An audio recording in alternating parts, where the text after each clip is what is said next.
देख छोटे, अब जब जिम्मेदारी तूने उठाई है ना, तो तुझे निभानी ही पड़ेगी। कुछ ना कुछ तो करना ही पड़ेगा ना।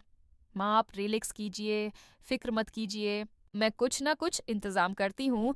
पलोटो दादा लाएगा। इहाना की जिंदगी में एक भयानक तूफान, जिसकी वजह से एक बार फिर दुर्गा देवी को अहाना से नफरत हो जाएगी। जहां एक तरफ पशीमूनी और चाची अहाना को नीचा दिखाने और दुर्गा देवी को मेहमानों के सामने जलील करने के लिए जानबूझकर पूरे मोहल्ले वालों को जन्म अष्टमी की पूजा का न्योता दे आती हैं, जिसकी वजह से जहां पहले तो सिर्फ 50 लोग आने वाले थे, लेकिन अब पशीमौनी की इस हरकत की वजह से 100 से भी ज्यादा लोग इस पौजा में पहुंच जाते हैं। अब इहाना और तीनों बहुएं ये देखकर परेशान हो जाती हैं कि हमने तो सिर्फ 50 लोगों का खाना तैयार किया था, अब इतने सारे लोगों को भूख कहाँ से खिलाएं। अभी अहाना असी कश्मकश में थी कि तभी बड़ी बहू चारो देखती है कि गर्विताई भी पूजा में आ पहुंची है। यहाँ चारों अहाना को खबरदार करती है कि तुम्हें गर्विताई से बचकर रहना होगा, मगर अहाना उनकी बात को हल्के में लेकर तैयारियां करती रहती है। इसी वक्त दुर्गा देवी अहाना से पूछती हैं कि तुमने इतने सारे लोगों को न्योता क्यों दिया। इस पर अहाना साफ बता देती है कि मोहल्ले वालों को तो पश्चिमूनी और चाची ने बुलाया था। ये सुनते ही दुर्गा देवी समझ जाती हैं कि जरूर ये ठाकर जी की कोई साजिश है। अब दुर्गा देवी फैसला करती हैं कि वे इस साजिश को कामयाब नहीं होने देंगी। फिर वो तीनों बहुओं और अहाना के साथ मिलकर सबके लिए भोग तैयार करती हैं।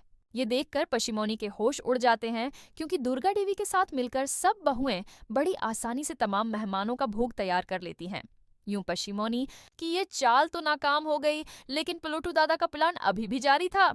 असल में गर्विताई को पौजा में बुलाया ही पलोटू दादा ने था।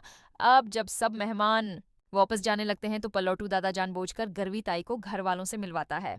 ये देखकर अहाना घबरा जाती है कि अगर गर्विताई ने मुझे पहचान लिया तो आज दुर्गा देवी के कहर से कोई नहीं बचा पाएगा। उधर पलोटू दादा, जो अहाना की उस हालत से बखूबी वाकिफ था, इसी डर का फायदा उठाते हुए गर्विताई को अहाना के पास ले आता है। अहाना को लगा कि उसने घोंघट ले रखा है, इसलिए गर्विताई पहचान नहीं पाएगी, मगर गर्विताई की नजर तो चील से भी ज्यादा तेज थी। उसने अहाना के हाथ देखते ही उसे पहचान लिया। यहाँ अहाना उससे मंत करती है कि अभी के लिए किसी को कुछ न बताएं, लेकिन तभी पलोटू दादा सब घर वालों को बुलाकर अहाना का राज फाश कर देता है। वो दुर्गा देवी को बताता है कि आपकी प्यारी बहू अहाना ने आप केर दिए हुए खानदानी कंगन गिरवी रख दिए हैं और इन्हीं पैसों से ये पूजा करवाई है। ये सुनकर दुर्गा देवी को अहाना पर सख्त गुस्सा आता है।